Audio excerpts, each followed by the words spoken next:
All right, guys. Week 5 of the high school football season. We're back. We bring on Riley Neer, possibly the first of many appearances. Study all 8th period. Yes, sir. We are recording from 8th period. Jack and Riley both are lucky enough to have study hall with Coach Mossbarger. They're not busy today, so they're down here. I'm going to take a look back at Benjamin Logan Week 4. Pretty convincing win, and take a peek at tomorrow night's game against the Indian Lake Lakers, much improved Lakers. Looking back to last Friday, it's been a while now, so it took us till Thursday to get a podcast. Start with you, Jack. Your thoughts on the game versus the Raiders? There's not a whole bunch to say about it.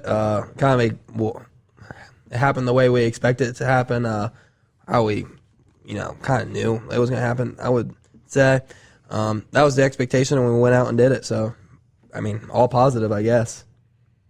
First half in particular, kind of a tale of two halves. Yeah. Riley, how'd you feel? 42-0 at the half? 41-0 at the half? About what you expected? Yeah, as we preached all week, we preached about bringing a tsunami on them. Coach Brown said that a couple times. Yeah, a couple. Yeah, for sure. He preached all week, just playing our game, worrying about ourselves, playing Chieftain football, not worrying about Ben Logan, not worrying about what they're doing, but just doing our thing. And obviously we came out hot. We did our thing in the first half, and that's pretty much all I got to say. You had a pick six? No, that was the week before. Oh, yeah. I didn't remember that. I saw it on, Instagram or something. I saw a pick six, and I thought, man, I don't remember that. But we had a kick return for a touchdown. Yep. Sometimes things happen on defense that are out of my I'm watching film, and someone just tells me, hey, we got the ball back or something, so I don't always know what happens. You did score through the air. I remember that. How many touchdowns? I had one touchdown. One touchdown. I feel like that was I had a couple big catches, kind of the head top. Yeah, that was the kind of early play that got us going, right? Yep. He kind of mossed him over his head, and then Tevis scores on that drive. I assumed it was going to be you. We called the wingback counter, kind of move, shovel pass out of the Kings, the tight bunch. That was pretty slick. That was there. And so then you score on a vertical route. Was that a scramble play? Yeah, scramble play. Taves rolling out to the right. Yeah. And slings it like 45 yards on the run. Yeah. Were you running the backside route? I was running the fade, yeah. I gotcha. Well, it wasn't the backside, but it was rolling to it. But. I gotcha. Had the kick return for a touchdown. Chris had that. Felt like that was coming. Felt like that unit, had probably been a little underachieving just because we feel like that's a group that can certainly put pressure on people and score when given the opportunity. I thought it was a almost perfect half of football. Now, I'm heavily looking at it offensively just because I'm not too dialed into what we're doing on defense. But special teams were good, and offensively that's about as good as we've looked. I know when I graded the film, I think I had 19 or 20 plays of varsity. Might have left a couple there off at the end, that last drive. So, to score that many points in that few plays, obviously things went well. I think that's kind of what we expected. Zane Huffman. First touchdown. Yeah, that was awesome. Awesome for him. That was in the first half too, right? Absolutely. We did a good job of getting guys in. We had talked about if things went as expected that we would – not try to wait until it was out of reach. Offensive line-wise, we had every backup played in a scoring drive in the first half, and that was good because we need to make sure that those guys, if they ever do get called on for real, that they've had real reps, not just slop time reps. Zane Huffman scores a touchdown and a pick. That was awesome. Carter Kuhn with the catch. Cooper Sterling with the catch. Shared the ball around a lot. Was probably a tough night to put up big numbers for anyone just because so many guys were involved. Tale of two halves, though. We come out in the second half, and, those games are goofy. I've been a part of a lot of games like that over the years, mostly on the winning end, but I guess a couple on the losing end. It's always difficult to know how to handle that. So up 41-0 at the half, the game is over. That's, barring an incredibly, amazing comeback, it's over. So you're trying to figure out how do you stay healthy, how do you get guys reps, how do you, all those things, and then there's some sportsmanship involved. You're not trying to get a score to 80-0. It's not not really something that is on your list of things that you want to do. So we come out in the second half, and we do. Is that when we took? That's the kick return. So that was a way to start it. So then, and then they scored pretty quickly, like a few plays later. Yeah. So then that kind of delayed, and then we went into a quasi JV pretty quick, and then exclusively JV really from about 3 or 4 minutes left in the third quarter, at least, and the rest away, and that led to some controversy, I guess. It led to some people being upset. Really the question is, and it's an interesting topic for me because I like to talk about, so what are people's responsibility in those, and this has been debated in all levels of football and actually all sports.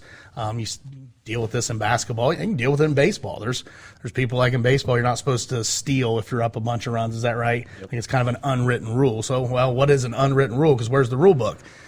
We have been in that situation with Ben Logan in the past where we get up a lot and, we kind of want to transition to JV.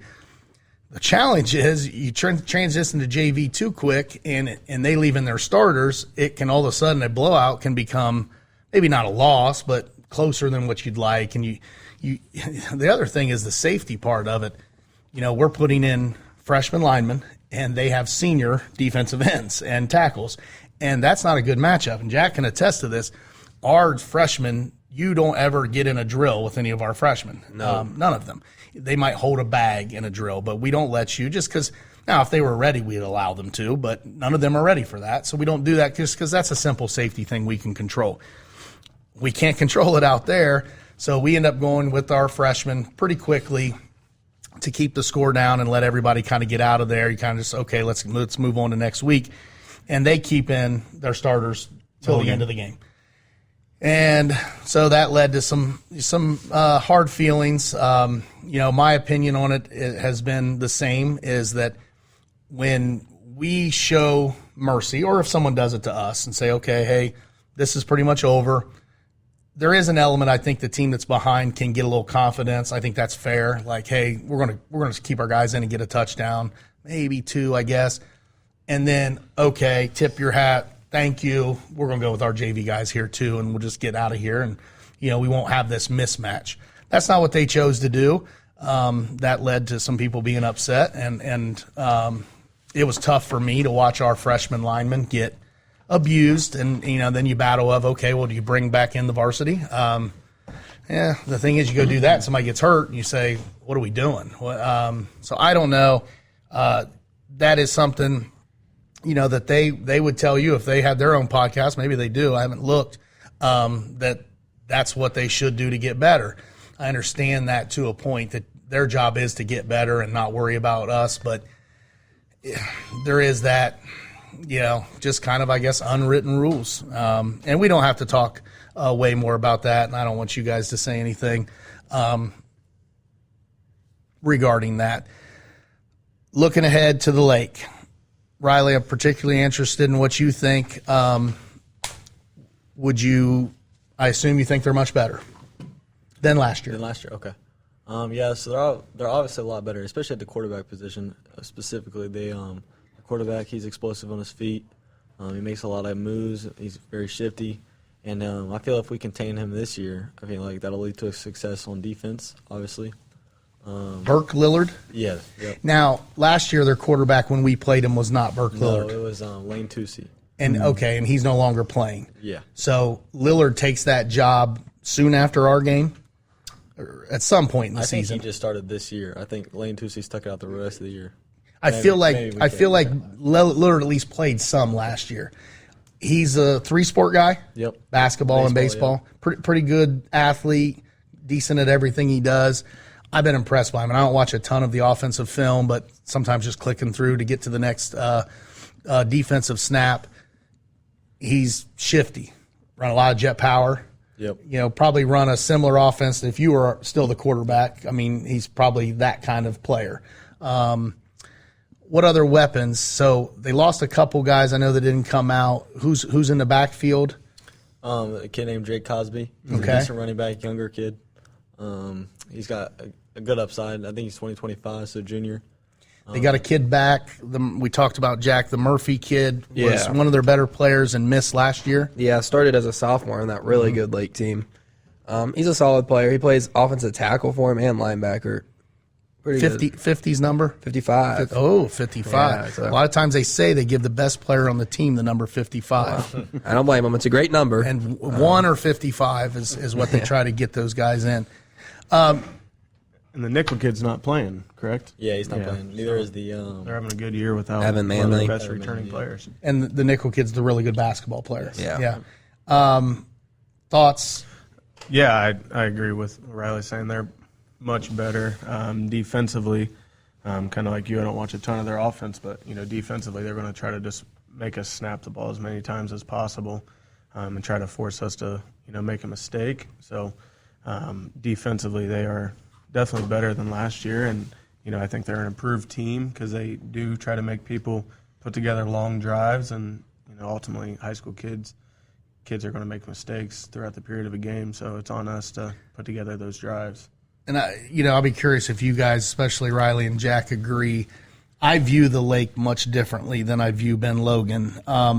With the Lake, number one, they've beat us a fair amount of times since I've been here. I want to say in a 17-year period, we're maybe like 10-7, so it's not, that's not really lopsided at all. We've had a lot of good games both ways. Both teams have won. They have always played us hard. I feel like I would guess we get like their very best. I feel like if you're an Indian Lake fan, you'd say we play our best football against Bellefontaine.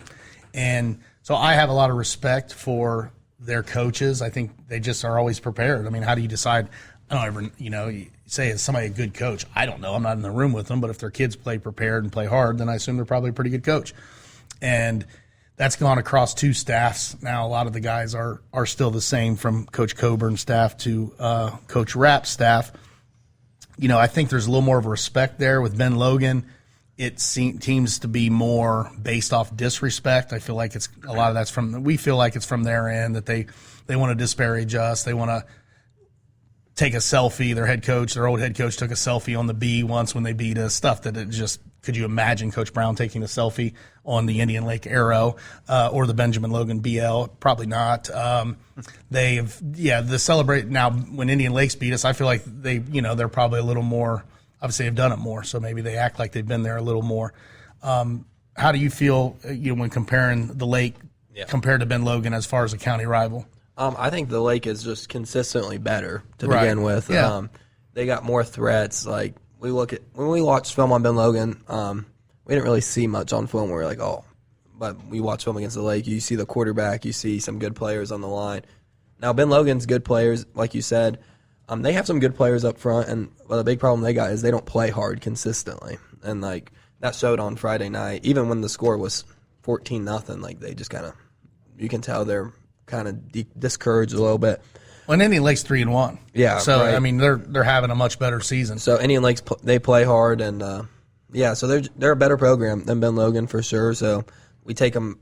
Not that we don't take Ben Logan seriously. We take every team seriously, but we look at Indian Lake and they beat us my sophomore year, and that was a good football team that we had our sophomore year. We won a playoff game, so Yeah. they're capable of beating good teams, and they did it to us before, so can't let it happen again. So I'm trying to remember that game. Your guys' sophomore year, we lose to 35-19. We were 4-0 going into it. And we lost 35-19. Just came off a win against Urbana. Week 2, we beat Bishop Watterson. So Yeah, we were flying high. Yeah, that's a bad loss. big letdown game. For I us, haven't yeah. thought of that game in a while. That was a really good Coach team. Kennedy and I just looked it up the other day. 35-19 we lost. It got out of hand in the fourth quarter. It was kind of close, and then the fourth quarter, Elijah Slagle and Luke Jackson. Yeah, the Jackson kid was really good. He's one of the best players that I've ever seen at Indian Lake. They were solid all around. Yeah. Riley, when you look at the Lake, I mean, just in general, like the rivalry, how do you view them? Yeah, so for me personally, obviously Ben Logan's always been more of a rivalry for me than the Lake, but I still view like the Lake is like our big, like their big brother, right? Like for me personally, I mean, obviously our sophomore year that didn't go our way, whatever. Oh. But even our freshman year when we weren't, I mean, we struggled, we had our issues, we still beat the Lake. We got a win there, yeah. That was week 1 of COVID, right? Yep. Yeah. And so, obviously coming in tomorrow, whatever, there's no reason, to be honest, that they should stop us. If we stick to our game plan and do our thing, we are. I don't want to put anybody down, but we are obviously the better team, and I feel like we have so much more all around. Like our offensive line is good, our skill positions are good. I mean, we don't really have something that they can beat us at, I feel like. Well, and that probably not even specific to Indian Lake. Pretty much anybody on our schedule, I think we'd say the same thing, that we're really talented on offense. So some of the things just the guys that we have that are touching the ball that are going to play college football. Let's just start with that. It's a lot. It's almost everyone that touches the ball will probably play college football if they choose to next year. The offensive line you mentioned, I think we continue to say that we are better than people thought we would be. Now, I always say that with a little bit of let's not get too out in front of our skis and declare victory, because it can come crashing down in one Friday night, and I know that, especially with a group that we have kind of piecemealed it together. We've talked about Brody and then bringing in guys that hadn't played, but we're no longer inexperienced. We have 4 varsity games, a couple scrimmages under our belt. We are continuing to improve every day. Now, what we have not seen, and I'm not saying Indian Lake will be this, but it's coming, a super physical front seven. Coldwater obviously gave us challenges, and we answered the bell for the most part. Theirs was more pressure out of linebackers. We have not faced the really physical, handsy D tackles and ends that are coming at some point. And, Indian Lake's box it does an okay job. They'll give us challenges as well. It'll be interesting to see what kind of pressure they send. The first 3 games, everybody sent pressure nonstop, and then Ben Logan just kind of stayed back. They didn't work very well. Now, that was who they were on film as well. Indian Lake on film is not a super pressure team. Now, where they bring a challenge is they run the odd front and the even. And they've done that for years, and that's always bothered me. As in it's challenge to us, because it can be every other play. They can be odd, then an even, odd and even. And then our line calls, we have opposite, not really opposite, but there are different calls for the double with the center and the guard as opposed to the tackle and the guard. And that'll be a challenge tomorrow night to make sure we handle that. I think defensively we all probably agree, and our coaches agree, that where they really challenge us is their offense on the field, that they have got some things figured out offensively. And, our defense doesn't have some of the, proven commodities that our offense has, where, Riley and CJ and Chris and Tavian, et cetera, have made many, many plays at this point on offense for some of them 4 years, and most of them at least 3. Defensively, we're still getting guys acclimated. Now, I will say, and this is a little bit off topic, defensively for us, I don't know if we've talked about these last few times about how good Harper is playing. I don't know if everyone recognizes that, like that watches us. Harper is playing like extremely well. Every time I watch him. Now, and I don't watch all the time, so I could be missing some, plays that he's not as good, but it feels like he has really emerged. He has mastered the physicality part of football, and that's like, this is a shot at him, but like the last couple years, he'd have flashes of it. You're like, there it is. And this year it's like consistent, and we've always known if Harper could just figure that part out, he was going to be really good, and he figured it out. Do you ever pad him up at any point? Like, have you felt that? Like, have you collision him at any? I don't know. We like us specifically, we don't really hit each other. Right. I mean, we don't really see each other much. Not a drill. Even himself, he even said this, that like the last few years, he totally hasn't embraced the physicality of football, and you can see it in every aspect of the game this year. He is truly, like Jack said, accepted the physicality of football. I felt it personally. You have felt it. Scout team offensive line. I remember this play.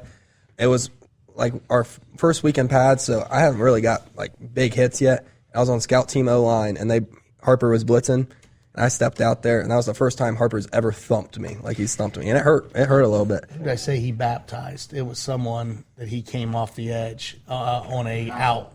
Who was it?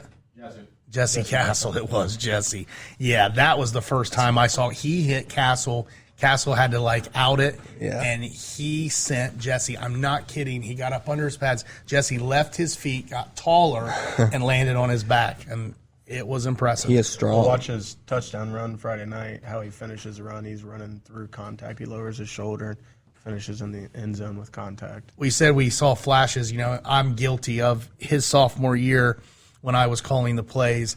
I chose him for that sniffer job, and I don't think, looking back, I know what I was thinking, but he was not ready for that physicality.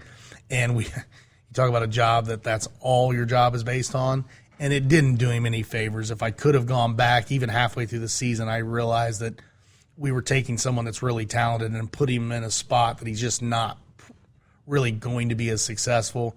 But sometimes you get too far down that path and you just can't turn back. But he did a lot of good things for us.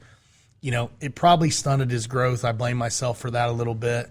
But yeah, I look at him now and think he's the prototypical sniffer. Obviously, I'm not going to mess with him. He's doing a pretty good job as Chris's backup.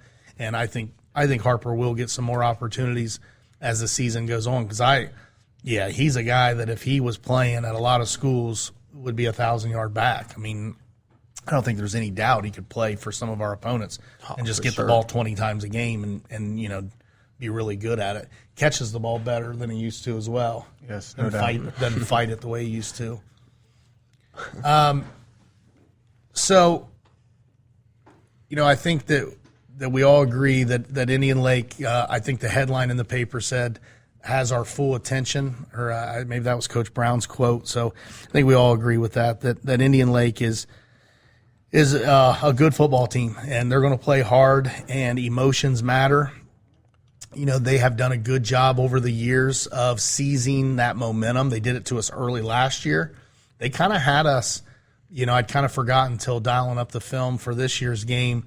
They kind of had us on our heels a little bit, and then it's all Hayden's pick six, right? Yeah. I feel like, what's the score at that point? Tied, maybe? I think it's 14-7, and he scores, it's 21-7. Okay, so we're up, but we're not putting it on them, and they're having a rough season, so we start to get a little, tight, what's going on? And then, Hayden's pick six, and that was a moment where you see him with the ball in his hands, and you think, man, I'd like to see that more, because you could tell the moment he picks it, he can smell the end zone. He's not going to get tackled. Comes up our sideline, and then we kind of ran roughshod over him after that. Yeah, I don't remember the final. We whooped them. It was 48-7. Yeah. So, big thing tomorrow night will be to not let them get into the emotion of the game. And the way they do that's with big plays on offense probably, or special teams. I'm pretty proud of what our special teams have done, even though I'm very frustrated with some of the big plays. I don't know that if everyone realizes how many younger guys were playing on specials, namely kickoff, because that's a place that can get you hurt real quick. When I first came over there, I kind of had been a little hands off the kickoff team because I was doing AYO work with the linemen. When I came over there, I think Riley was on it, Chris was on it, CJ was on it, and it's just not sustainable. I mean, it sounds great, and we have this conversation every year in the summer. Let's put our best guys on kickoff. And I have learned that it just doesn't happen. Now, I'm not saying it can't happen for one rep, but immediately guys are asking off. And they're asking off because they're tired. It's not because they're, not wanting to be on it. And so I don't think, having you, Riley, on the kickoff, I don't think it's productive because you're not at full strength. You have to kind of limit yourselves. Then you're not at full strength for when we're on defense for the first couple plays. So, yes, are you at 70% better than a sophomore at 100%?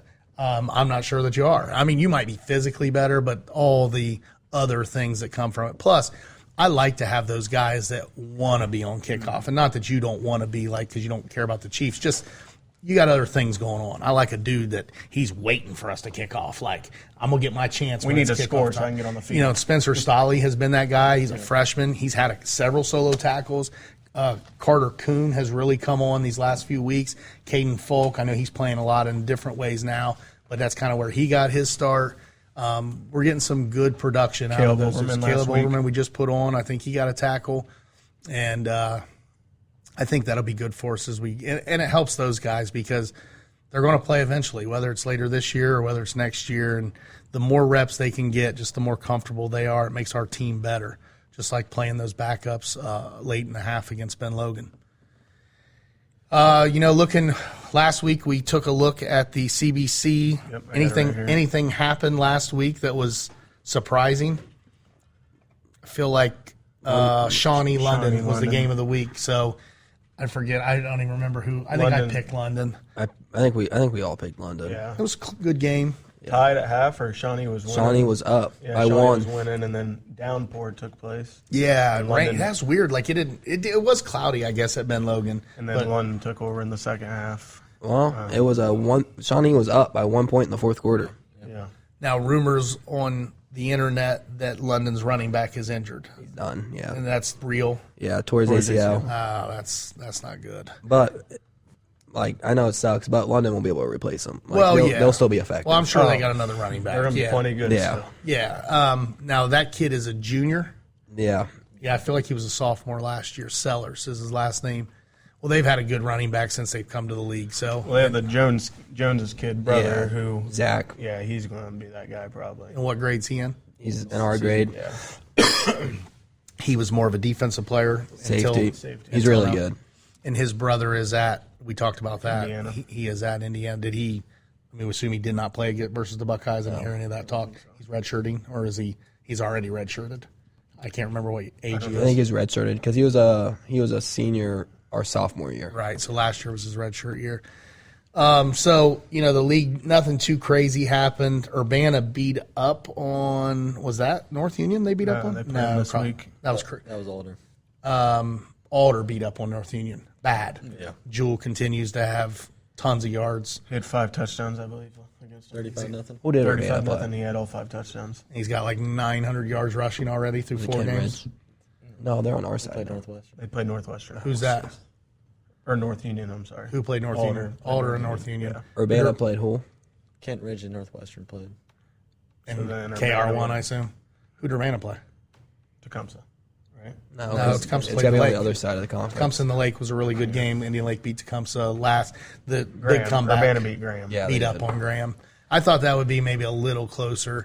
Yeah, the Indian Lake Tecumseh was the second best game of the week. It was that was a really good game. Tecumseh Shawnee comes back late. They're down. Lake, yeah.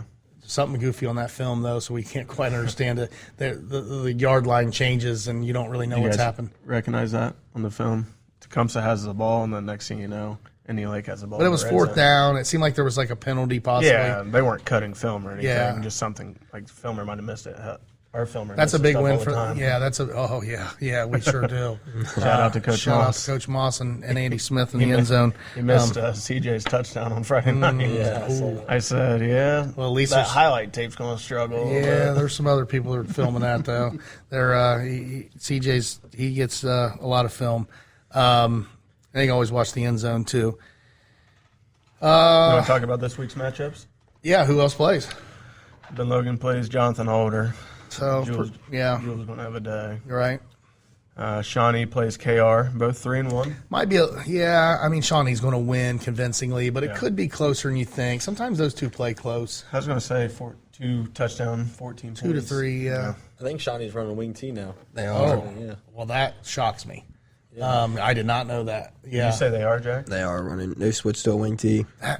that really surprised me. I actually spent time with Coach Meeks when Tavian was being recruited by Tennessee. We went down to a clinic, me and Coach Brown and Coach Caudell and Coach Kennedy, and Shawnee's football coach's family has a houseboat on the Tennessee River, and we didn't stay with him, but hung out with him. And he didn't mention that Didn't then. mention the wing T. Which I don't know why he'd hide it from. We're not playing him, so yeah. Graham against London. Oh yeah, name the score. Northwestern against Tecumseh. That'd be a good game. Somebody maybe. I read online that Northwestern has a really good player. Someone said I just read this like on Yappy or something. I don't know much about him, but supposedly they have a really good dude, and that's it. North Union against Urbana. That's the good game. So yeah, I would guess us. North and the, Union 1-3, Urbana 4-0. Yeah, those records Those aren't records- created equal. No. Urbana has played a really light schedule. They haven't played a team that's won a game all year. That's a crazy stat. Hard to get lighter than that. Yeah. Now, Fort Recovery is better. That's a MAC team. Yeah. Fort that's, Recovery is 0-4. They're 0-4. which is not that atypical for them. They're always towards the bottom of the MAC, but the bottom of the MAC can still scare you. So, it'll be interesting. That's a measuring stick game for Urbana. I would guess Urbana beats North Union. Would you agree? Yeah. I was going to say probably. Didn't you guys think North Union was a little better in the scrimmage than what they've shown? Yeah, I felt like we played pretty not good in the scrimmage, but Because the Jamboree was competitive, was it not? It was 14-7 at half. They pretty much just took the clock away. So they had 13. The 13 huge play drive. Yeah. We didn't touch the ball in the first quarter, did we? Well, and you walked away from that saying, okay, everyone else is going to do this now too, which, it's easier said than done. Yeah.